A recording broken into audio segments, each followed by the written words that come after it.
October 1916, Somme Valley, France.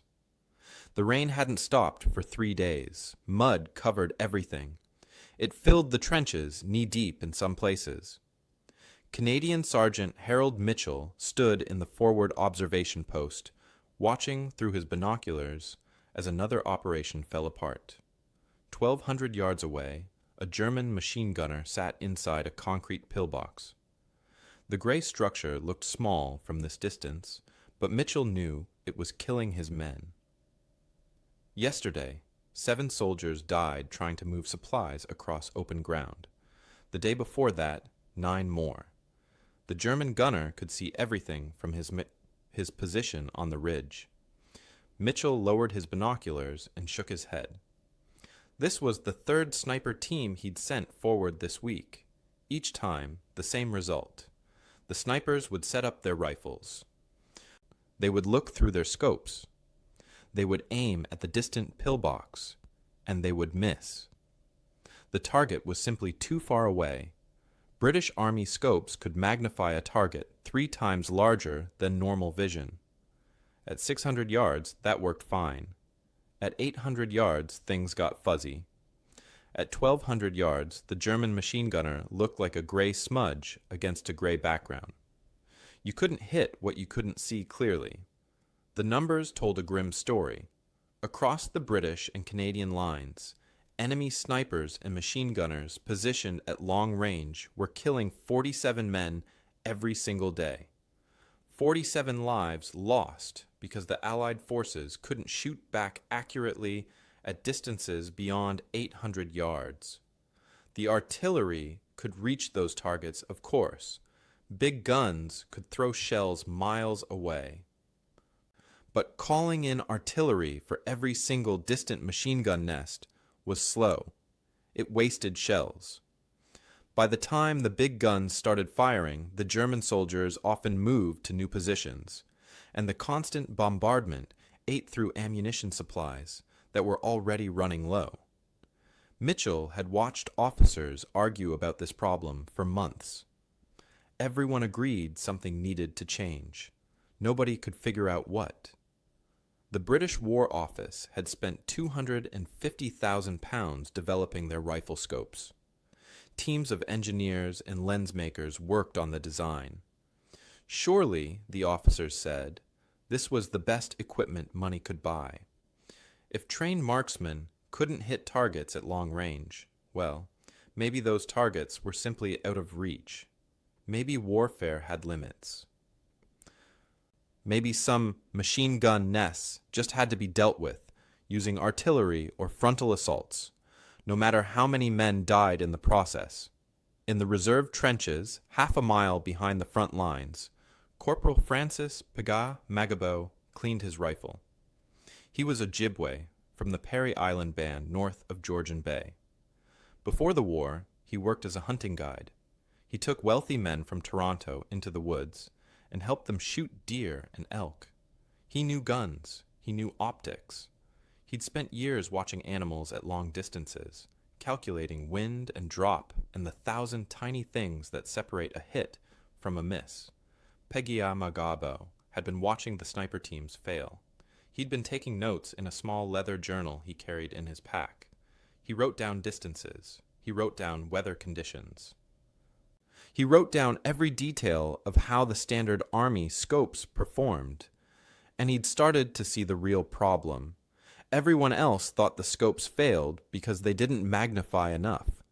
That was part of it, sure. But Magabo noticed something the trained officers missed. He watched how the scopes wobbled on their mounts when snipers adjusted position. He saw how the metal rings holding the scope to the rifle had tiny gaps, little spaces where movement could creep in. At 600 yards, that wobble didn't matter much. At 1,200 yards, that tiny movement meant missing by 10 feet or more. He also noticed the eye relief problem. Eye relief was the distance your eye needed to be from the scope lens to see a clear picture. The Army scopes required your eye to be exactly 2 inches away. Get closer or farther, and the image got dark around the edges. When soldiers were tired, when they were cold, when they'd been crouching in muddy trenches for hours, they couldn't hold that perfect 2-inch distance. Their shots went wild. Peggy Magabo started thinking about solutions. Back home, he'd modified hunting rifles dozens of times. He'd fitted scopes onto guns that weren't designed for them. He'd made custom mounts using whatever materials he could find.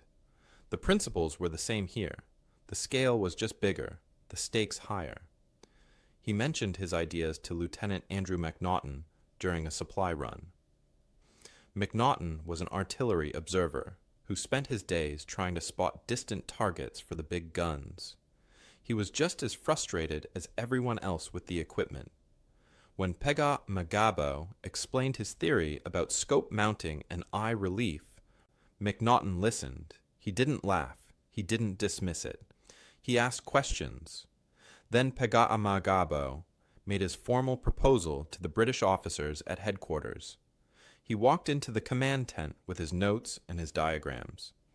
He explained how he could modify the existing scopes. He showed them calculations proving his mounting system would work. The officers looked at him like he'd suggested they fight the Germans with sharp sticks. Backyard tinkering, they called it.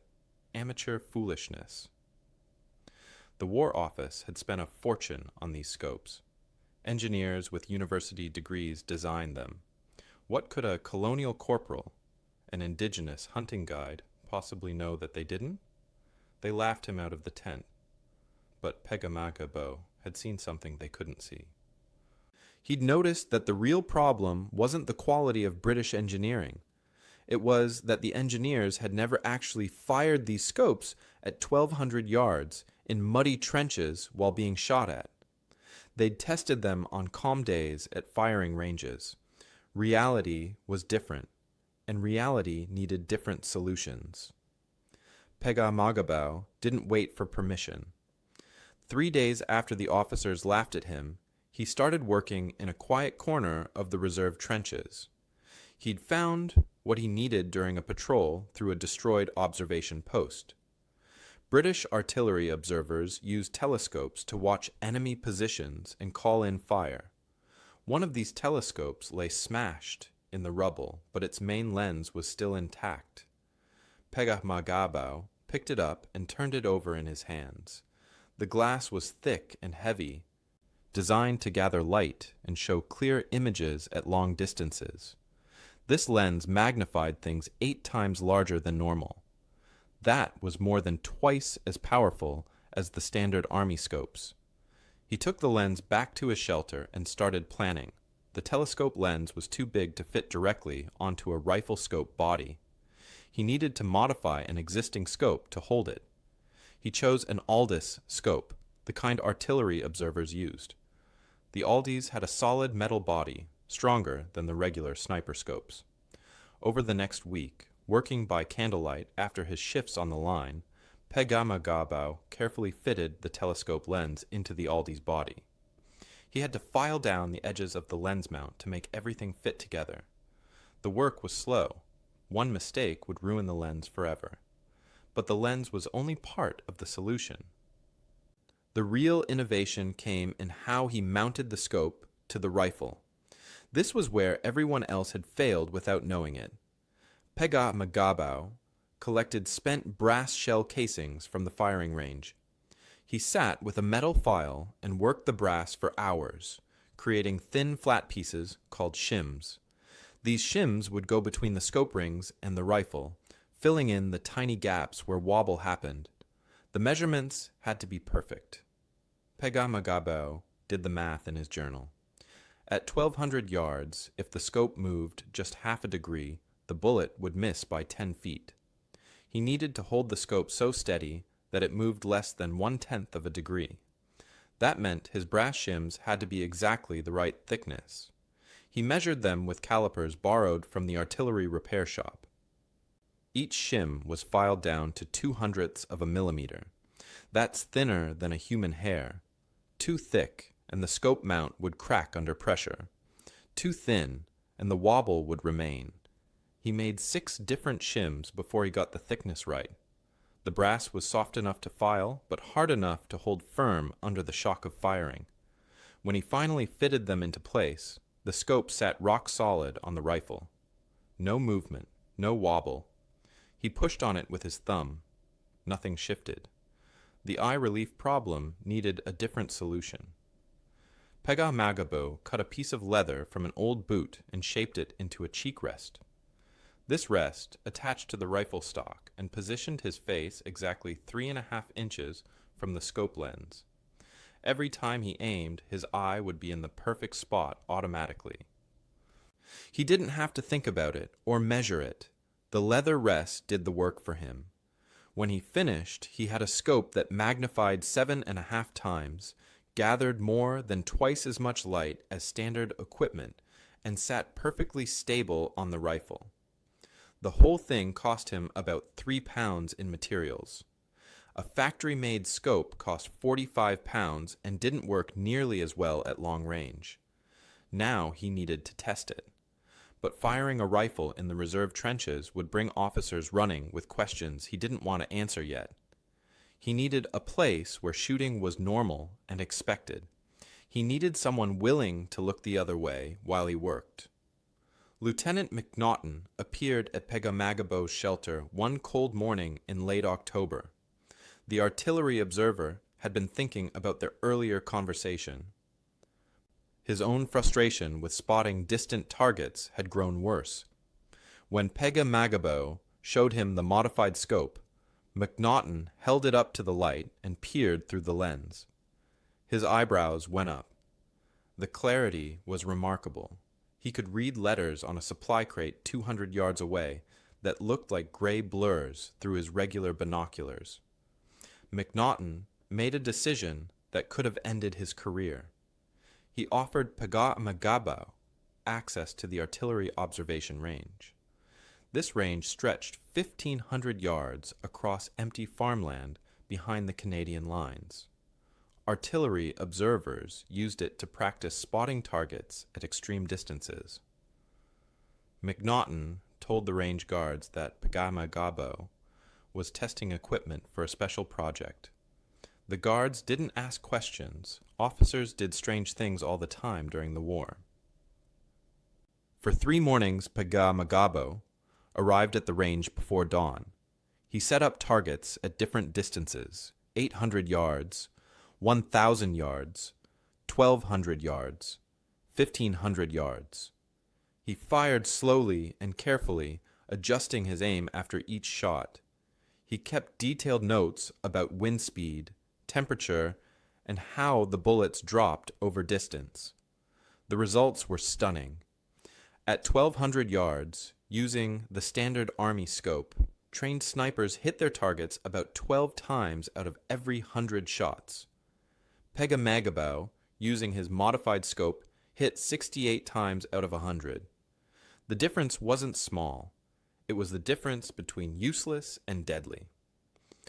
McNaughton watched the 3rd morning session and saw enough. He went straight to Major General Arthur Currie, the commander of the Canadian Corps. Currie was known for listening to unusual ideas if they worked. McNaughton brought the target sheets showing Pegamagabo's hit rates. He brought the scope itself. He explained everything. Currie studied the numbers for a long time. Then he asked one question. Could Pegamagabo hit that German machine gunner in the pillbox, the one that had been killing Canadian soldiers for 2 weeks, the one sitting 1,400 yards away that nobody else could touch? Pegamagabo said he could. Currie authorized a field test for November 3, 1916. Word spread quickly through the trenches. The Americans in the adjacent sector heard about it. They heard that some Canadian corporal with a backyard-made scope was going to try an impossible shot. American officers sent observers to watch. They expected failure. They expected to see another useless colonial experiment blow up in everyone's face. Some of them joked about it over breakfast. One American lieutenant called it backyard garbage made from junk and spit. They said it belonged in a trash heap, not on a battlefield. November 3rd arrived cold and clear. Pegamagabau took his position in the forward trench. Behind him, 3 American observers stood watching. One of them was still smiling, shaking his head at what he thought would be an embarrassing failure. The German pillbox sat on the ridge, gray concrete against gray sky. Survey teams had measured the exact distance using their equipment. 1,400 yards, almost 8/10 of a mile. Pegamagabau settled the rifle against his shoulder. The leather cheek rest positioned his eye perfectly. Through his backyard-made scope, he could see the dark opening of the pillbox clearly. He could see the shadow of movement inside. He waited for the wind to drop. He let out half a breath. He squeezed the trigger. The German machine gunner fell. 1 shot, direct hit, 1,400 yards. The American observers stopped smiling. Their mouths hung open. One of them stepped forward immediately, his hand reaching for the scope. The backyard garbage had just done what their expensive military equipment could not. The numbers told the story better than words ever could. Before Pegamagabau's scope appeared on the Canadian lines, sniper teams averaged 1.3 confirmed kills per week at ranges beyond 800 yards. That was across all the Canadian snipers working the Somme sector. 1 kill per week for every sniper team. Meanwhile, those same sniper teams were losing men at an alarming rate. 23% of snipers sent to engage long-range targets became casualties themselves. The German counter-snipers were winning. After November 3rd, everything changed. Within 2 weeks, Canadian sniper teams equipped with modified scopes were averaging 8.7 kills per week at long range. Their casualty rate dropped to 9%. The difference wasn't small or gradual. It was immediate and overwhelming. Suddenly, Canadian snipers owned the battlefield at distances beyond 1,000 yards. German soldiers who thought they were safe in their distant position started dying. Major General Curry understood what he was seeing. This wasn't just one good shot by one talented soldier. This was a complete shift in how warfare worked at long range. He authorized immediate production of more scopes. But this created a problem. The Canadian Corps didn't have factories making precision optics. They had muddy fields and cold trenches, and workshops meant for fixing broken wagons. Curry assigned engineers to figure out how to mass-produce Pegamagabau's design under field conditions. The engineers studied his scope for 3 days. They measured every part. They took notes on the brass shims and the leather cheek rest, and how the telescope lens fitted into the Aldi's body. Then they visited every destroyed observation post and damaged artillery position in the Canadian sector, collecting salvaged telescope lenses. They found 38 usable lenses in the first week. The workshop teams set up production lines in reserve area barns. Soldiers with metalworking experience were pulled from regular duties and taught how to file brass shims to the correct thickness. Each shim took about 40 minutes to make. The work required steady hands and good eyes. The calipers had to show exactly 0.02 of a millimeter, or the shim got thrown away and the soldier started over. By January 1917, the Canadian workshops had produced 247 modified scopes. Each one cost approximately 3 pounds in materials and labor. The British factory scopes cost 45 pounds each and couldn't match the performance. Some quick math showed the Canadians had created equipment worth 11,000 pounds in factory terms, while spending only about 740 pounds in actual costs, and their equipment worked better. The scopes went to the best marksmen in each battalion.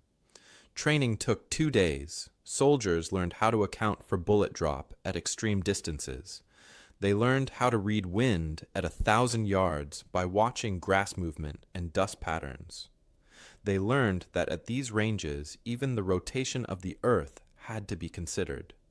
A bullet flying for 3 full seconds would drift slightly to the right in the northern hemisphere because the planet was spinning underneath it. The drift was small, only about 6 inches at 1,200 yards, but it was enough to turn a kill shot into a miss. The British High Command heard about the Canadian success, but resisted adopting the design. British officers didn't like the idea that colonial soldiers using salvaged parts had invented something better than official War Office equipment. It felt wrong. It challenged the natural order of things. Besides, the British argued, maybe the Canadian success was just luck. Maybe Pega Magabo was simply an exceptionally talented shooter, and the scope had nothing to do with it. Then came Vimy Ridge in April 1917.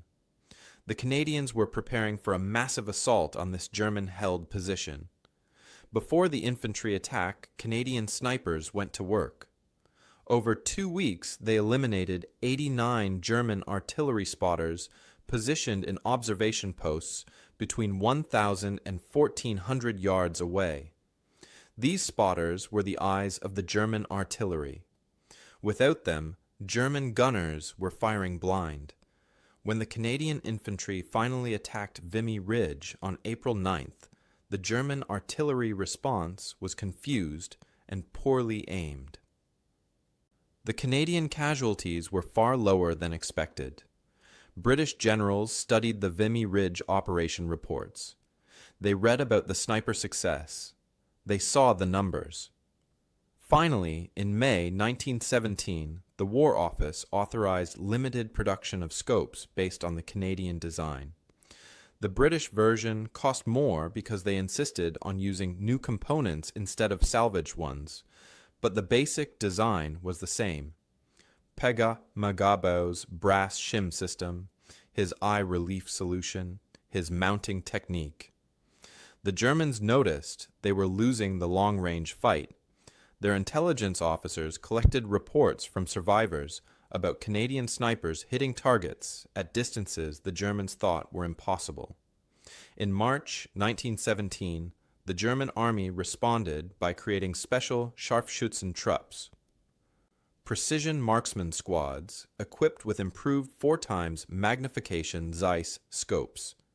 These were excellent scopes, probably the best factory-made optics in the world at that time, but they still only worked effectively out to 900 yards. The Canadians could shoot accurately 300 to 600 yards beyond that range. The Germans had improved their equipment, but they still couldn't match the modified Canadian scopes. German soldiers started changing their behavior. They stopped moving during daylight at any distance they thought might be within Canadian sniper range. They built their observation posts farther back from the front lines. They dug their trenches deeper. The psychological effect was almost as important as the actual casualties. German soldiers knew that nowhere was truly safe.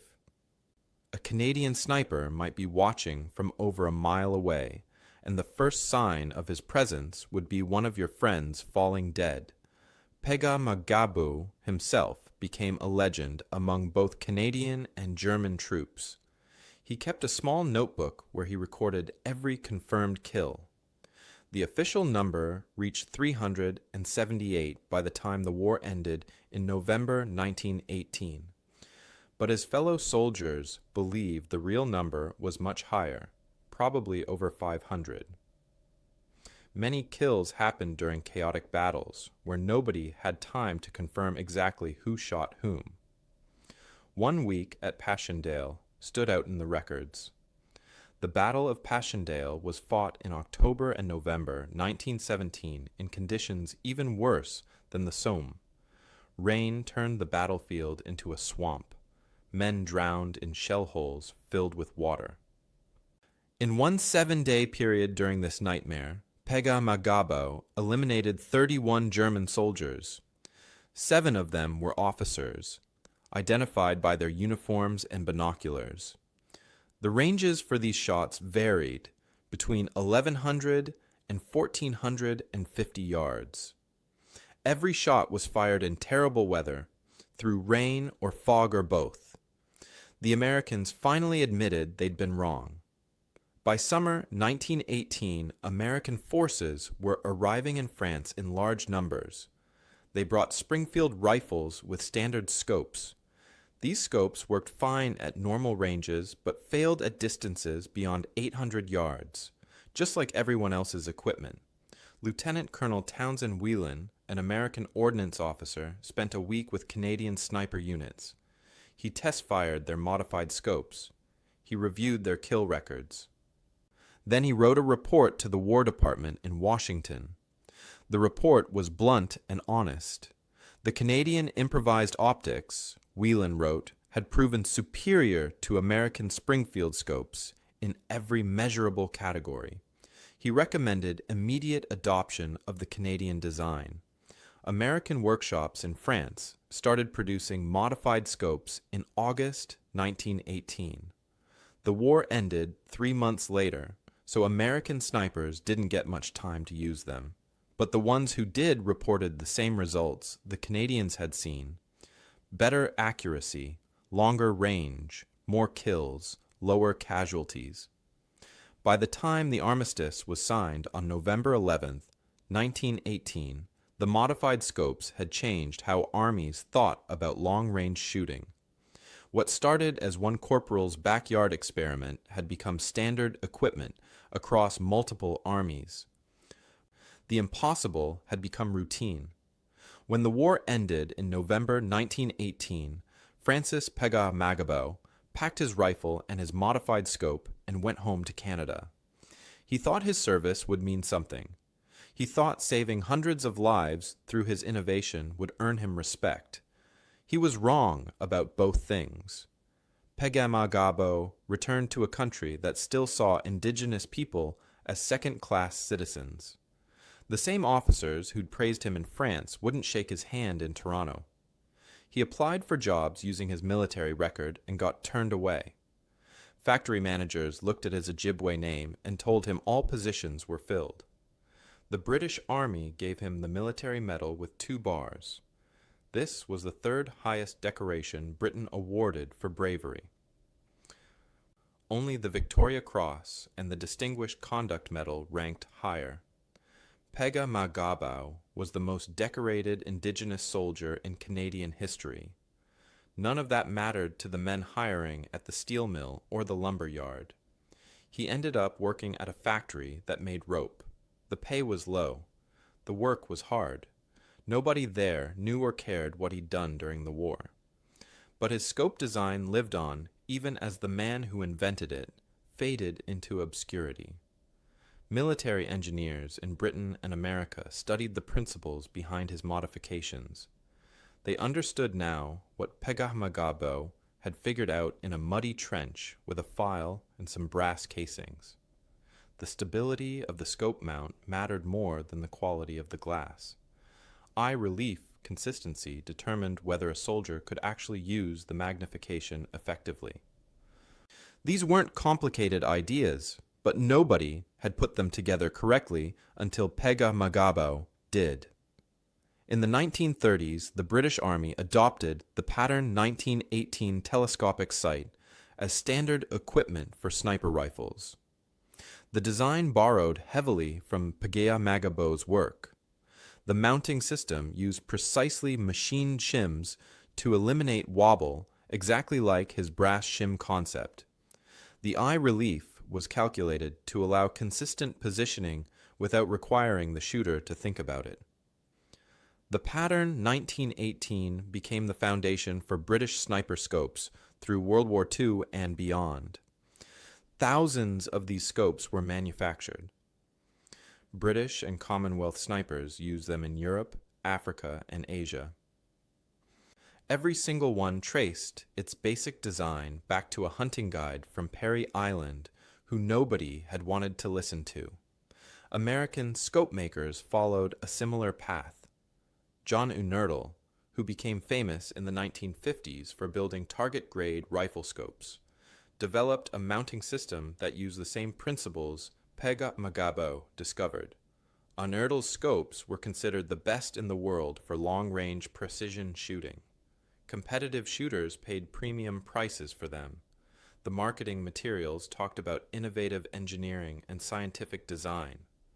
Nobody mentioned that the core concept came from a Canadian corporal filing brass in a trench 40 years earlier. The evolution continued through the decades. By the 1960s, variable power scopes allowed shooters to adjust magnification from 3 times to 9 times or higher with a simple twist of a ring. But these advanced scopes still needed rock-solid mounting systems to work correctly. Engineers still struggled with the same problem Pega solved, the problem of keeping a scope perfectly aligned with the rifle through thousands of shots and hard use. Modern solutions involved aerospace-grade, aluminum and computer-controlled machining, but the principle remained identical. Fill the gaps, eliminate the wobble, keep everything stable. Military snipers in Vietnam used scopes that incorporated Pega eye relief concepts without knowing where those concepts originated.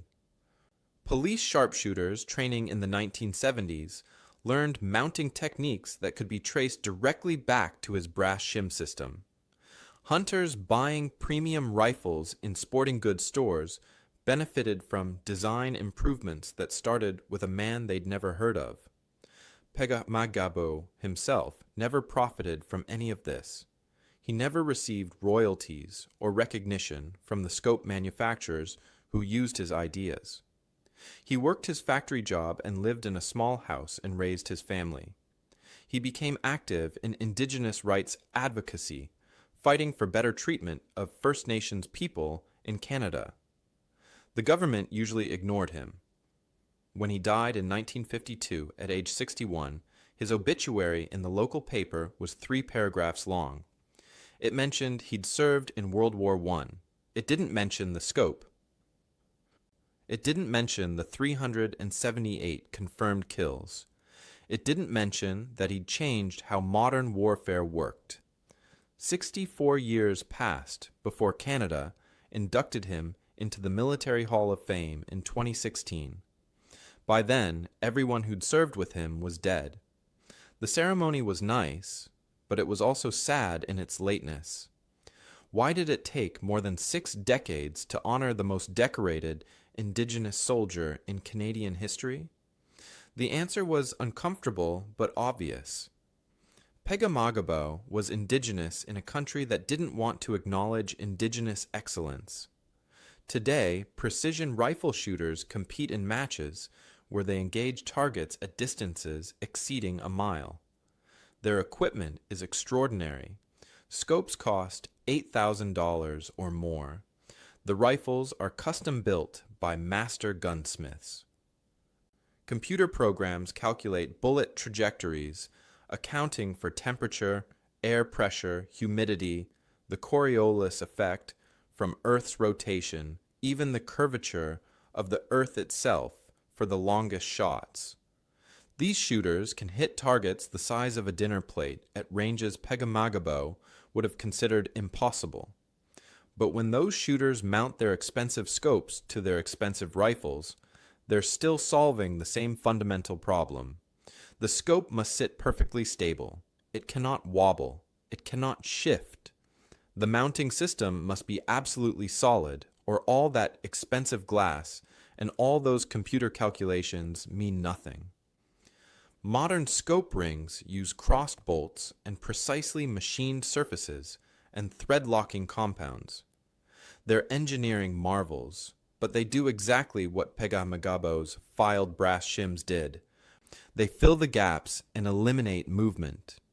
The lesson here cuts deeper than just optics and rifles. It reveals something important about how innovation actually happens. The experts at the British War Office spent £250,000 developing scopes that didn't work well enough. They had university degrees in engineering training and access to the best workshops in Britain. They failed because they never actually had to use their equipment under real conditions. They tested on calm days at comfortable firing ranges. They never lay in freezing mud getting shot at while trying to hit a target 3/4 of a mile away. Pegamagabo succeeded because he understood the real problem. He wasn't trying to build the most expensive scope or the most impressive scope.